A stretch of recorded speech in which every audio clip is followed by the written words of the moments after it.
नमस्कार, बहुत बहुत स्वागत है आपका वीआईपी न्यूज में। वीआईपी न्यूज परिवार की तरफ से दीपोत्सव की आप सभी को बहुत सारी शुभकामनाएं।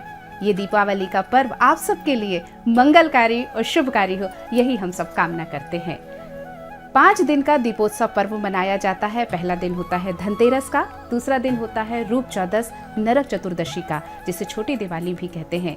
फिर दिवाली मनाई जाती है, फिर अन्नकूट और फिर उसके बाद भाई दूज। इस तरह ये 5 दिवसीय दीपावली का पर्व मनाया जाता है। और आज का दिन है रूप चौदस का। जी हाँ, चतुर्दशी का दिन होता है कार्तिक कृष्ण पक्ष की। चतुर्दशी को नरक चतुर्दशी मनाई जाती है, जिसे रूप चौदस भी कहते हैं। रूप चौदस क्यों कहते हैं, इस पर भी चर्चा करेंगे।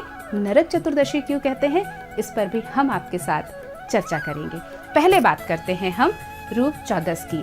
रूप चौदस के लिए मान्यता है, ऐसा हमारे पुराणों में आख्यानों में कहा गया है कि इस दिन अगर कोई ब्रह्म मुहूर्त में सुबह उठकर उपटन लगाकर तेल लगाकर स्नान करता है, भगवान का पूजन अर्चन करता है, तो उसे साल भर जीवन भर अक्षय सौंदर्य की प्राप्ति होती है।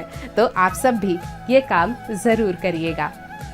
अब बात करते हैं नरक चतुर्दशी की। नरक चतुर्दशी के दिन के लिए मान्यता ये है कि भगवान कृष्ण ने नरकासुर नाम के राक्षस का वध किया था, और वो भी अपनी पत्नी सत्यभामा के सहयोग से। नरकासुर एक ऐसा असुर था जिसने कई महिलाओं को बंदी बनाया था। जी हाँ, कहा जाता है कि 16,100 स्त्रियों को नरकासुर ने बंदी बनाया था और वो उनकी बलि देना चाहता था। देवों में हाहाकार मच गया। देव पहुंचे कृष्ण के पास कि हमारी मदद कीजिए, और नरकासुर को वरदान था वो केवल एक स्त्री के ही हाथों मारा जाएगा। श्री कृष्ण ने तैयारी की और सत्यभामा को लेकर गए नरकासुर से युद्ध करने के लिए।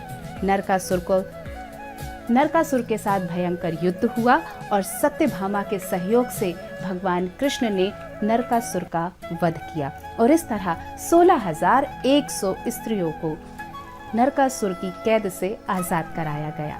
लेकिन पौराणिक आख्यानों में मिलता है कि ये 16,100 जो स्त्रियां थीं, गोपियां थीं, वो कृष्ण को अपना पति स्वरूप मानती हैं और उनके साथ विवाह करती हैं। कृष्ण भी उन्हें संरक्षण देते हैं। तो इस तरह दीपावली मनाई जाती है। दीप जलाकर नरकासुर की विजय पर दीप जलाए जाते हैं। तो इस तरह नरकासुर की हार पर दीप जलाकर खुशी मनाई जाती है। साथ ही ये आख्यानों में भी मिलता है कि नरकासुर ने सत्यभामा से वरदान मांगा था कि मेरी मृत्यु को जगमग रोशनी के साथ एक जश्न के तौर पर मनाया जाए। तो इस तरह पुराने आख्यानों में और हमारे पौराणिक कथाओं में नरकासुर की ये कहानी सामने आती है। 5 दिनों तक दीपोत्सव मनाया जाता है, और रूप चतुर्दशी नरक चौदस के साथ ही इसे छोटी दिवाली के रूप में भी जाना जाता है। और इस दिन पूजा की जाती है मृत्यु के देवता यम की। यम के नाम का चौमुखा दीपक जलाकर बाहर रखा जाता है कई जगह। तो इसे नदी, तालाब और सरोवर में प्रवाहित भी किया जाता है, ताकि मृत्यु के देवता हमसे प्रसन्न रहे और अकाल मृत्यु हमारे घर परिवार या हमारे चाहने वालों की ना हो। हमने आज बात की है रूप चौदस और नरक चतुर्दशी की।